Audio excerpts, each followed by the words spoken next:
Hello साथियों, कैसे हो? आशा करूंगा अच्छे होंगे, बेहतर होंगे। आज हम बात करें जो राजस्थानी बोलियां पढ़ते हैं उनके बारे में, यानी बोलियां और भाषा में क्या अंतर होता है। देखो साथियों, जब हम भाषा पढ़ते हैं उनकी व्याकरण पढ़नी पड़ती है। तो यानी वह बोलियां जिनकी नियम शब्दावली और व्याकरण हो, यानी किसी नियम में बंधे हो, उसको हम भाषा बोल देंगे। और जिनकी कोई नियम शब्दावली व्याकरण नहीं हो, उसका हम भाषा क्या बोल देंगे? बोलियां। अब बोलियां क्या होती है? भाषा से छोटी होती है और बोलियों का अपग्रेड भाषा बन जाती है, जिससे हम व्याकरण बोल देंगे। और व्याकरण से हम इंग्लिश पढ़ते हैं, उसकी भी व्याकरण होती है, हिंदी पढ़ते हैं, उसकी भी व्याकरण होती है। तो उसी प्रकार से भाषा की व्याकरण होती है, जबकि बोली की कोई व्याकरण नहीं होती है ना। तो ये चीज याद रखना। अब जो डॉक्टर गिरियसन ने जो राजस्थान की बोलियां है उनको 5 भागों में बांटा गया है। कितने भागों में? 5 भागों में। जबकि सामान्य रूप से हम दिशा के आधार पर, राजवंशों के आधार पे, यानी किस प्रकार से हम राजवंश के व्यवहारिक संबंध, उनके व्यापारिक संबंध, उनके आर्थिक संबंध, सामाजिक संबंध के आधार पर इनको दिशाओं के आधार पर बांट देते हैं सामान्य रूप से। तो दो दिशाओं में बांटते हैं। एक तो पश्चिमी राजस्थान के क्षेत्र में जितनी भी भाषा बोली जाती है उसको पश्चिमी राजस्थानी बोलियां बोल देते हैं ना, जो बोली जाती है। और जो पूर्वी राजस्थान में बोले तो उसको पूर्वी राजस्थानी बोलेंगे, है ना। तो इनमें कौन कौन सी आ जाती है? तो पहले है मारवाड़ी। मारवाड़ियों का संबंध था मेवाड़ियों से, मेवाड़ से। तो मेवाड़ी, बागड़ी और शेखावाटी, है ना।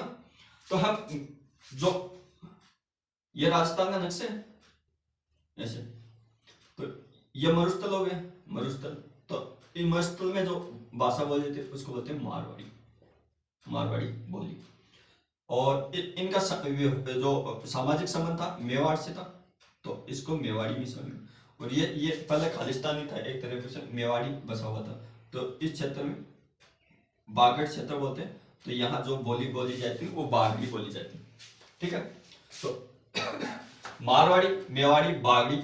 और इसमें जो शेखावाटी का क्षेत्र था चूरू और जो सीकर, है ना, यह मरुस्थलीय प्रदेश है। तो इसलिए इसको भी शेखावाटी प्रदेश को भी इसी में शामिल करते हैं, कुछ पश्चिमी राजस्थान। तो ये चीज समझ में आएगी। तो बाकी जो बच गई पूर्वी राजस्थान में जो ढूंढाड़ी, जो जयपुर के आसपास का क्षेत्र है, हाड़ौती, कोटा, बूंदी, झालावाड़, है ना, 12। तो ये होगा मेवाती, जो अलवर भौत मेवाती नाम कैसे पड़ा? जो हम वहाँ मुस्लिम समुदाय था। अब राजस्थान के एकीकरण में पढ़ते हैं, जो अलवर था उसको ही क्या बनाएंगे हम? मत्स्य संघ का केंद्र बनाएंगे, है ना। और जो सत्ता हाथ में ले लेती है सरकार वहां की, क्योंकि एकीकरण में बहुत दिक्कत आती है कि संप्रदाय दंगे नहीं हो जाए और नहीं हो जाए, इस प्रकार से, है ना। तो अलवर, अलवर और भरतपुर, भरतपुर के क्षेत्र को। और ये हरियाणा से सीमा बनाती है, जो कुरुक्षेत्र बोलते हैं उसको। तो ब्रज भाषा का इसमें प्रभाव देखने को मिलेगा। यानी पूर्वी राजस्थानी बोली है, इस पे कौन सी भाषा का प्रभाव देखेंगे हम? ब्रज भाषा का प्रभाव। जबकि इसमें गुजराती भाषा का प्रभाव, गुजराती भाषा का प्रभाव या बोली का प्रभाव मान लो, है ना। और इसका जो साहित्य लिखा जाता है, साहित्य, है ना, राजस्थानी, पश्चिमी राजस्थानी में जो साहित्य लिखा जाता है उसको बोलते हैं डिंगल। क्या बोलते हैं? डिंगल। और पूर्वी राजस्थानी में जो साहित्य लिखा जाता है, साहित्य लिखा जाता है उसको बोलते हैं पिंगल, है ना, पुंगल या पिंगल, है ना, इस प्रकार से।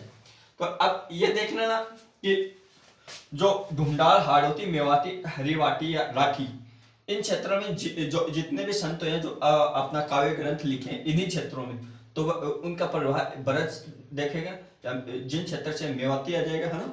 तो इस प्रकार से हम इनको समझ के याद करेंगे। अब जो बोली होती है वो एक प्रदेश में बोली जाती है। क्या? प्रदेश में, है ना। और जो प्रदेश का छोटा सा कस्बा होता है उसमें क्या बोलते थे? उपबोली, उपबोली, ठीक है। इस प्रकार से याद रखना। जैसे इसका मैप कैसे बनेगा? ये होगी उपबोली, उपबोली, ठीक है। और ये क्या होगी? बोली, बोली।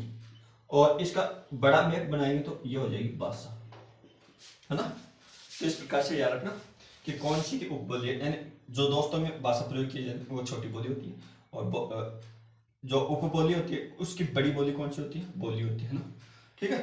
Thank you, all the best. मिलते हैं नेक्स्ट वीडियो में। Thank you.